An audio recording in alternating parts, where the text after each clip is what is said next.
Okay, class. So, today we'll be learning. Where are Asif and Sarah today? Asif is sick, ma'am. Well, what happened to him? He was saying that something is wrong with his digestive system and that he needs to go to the bathroom around 4 to 5 times a day. Sarah is sick too, but she is facing the opposite problem. She is having problems going to bathroom and feels like there is a blockage in her digestive system. Oh, I hope they get well soon. Asif and Sarah are both suffering from the most common disorders of the digestive system. First, let's see what digestive disorders are. Any problems in the digestive system caused by contaminated food, lack of water, stress, lack of fiber, and the side effects caused by medication can lead to digestive disorders. Now, what did Asif say? He said that he had to go to the bathroom more than 3 times a day. His stools were loose and watery, and he had abdominal pain. Asif has diarrhea. Have you ever heard of loose motions? Well, it's another name for diarrhea. When a person passes loose stools more than 3 times a day, they are said to have diarrhea. Stools become loose and watery because they move too quickly through the digestive tract. The large intestine does not have enough time to reabsorb water and salts from the waste. Because a lot of water is lost from the body, diarrhea leads to dehydration. This disturbs normal bodily functions.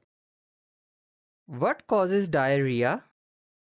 Diarrhea is caused by bacterial infection, parasites and viral infections, food intolerance, side effects of certain medicines.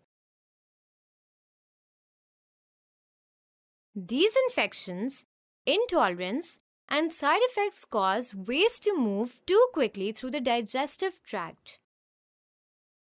How can we make sure that we don't suffer from this disorder?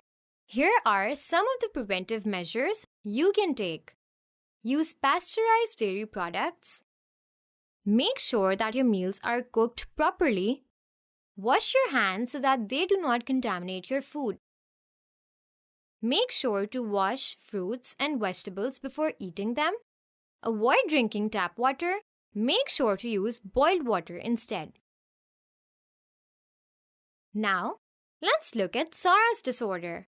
She complained that she is unable to relieve herself when she goes to the bathroom. She feels like her digestive system is blocked. Sarah has constipation. Constipation is a condition in which a person finds it difficult to pass hard feces out of the body. It occurs when waste or stools move too slowly through the digestive tract. More water and salts are absorbed from the stool, causing it to become hard and dry. Oh, so it is the opposite of diarrhea?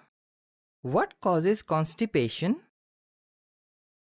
Constipation is caused by insufficient intake of water, lack of fiber in diet, improper chewing of food, depression, stress, and anxiety.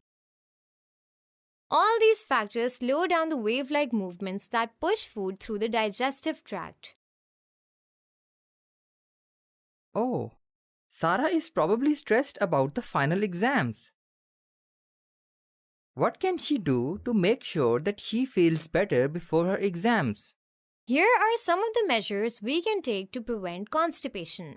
Eat fiber-rich food like fruits, vegetables, and cereals. Limit eating low-fiber food like cheese, cream. Drink plenty of water. Exercise regularly. Time for an exercise.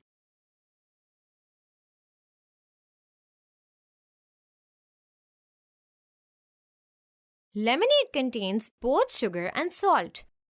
Sugar and salt help the body reabsorb water. So, it is good to drink lemonade when experiencing diarrhea. The water and salts in it make up for the body's loss of water and nutrients. Let's summarize. When a person passes loose stools more than 3 times a day, they are said to have diarrhea. Diarrhea is caused by bacterial or viral infections, food intolerances, and the side effects of medication. We can prevent diarrhea with good hygiene.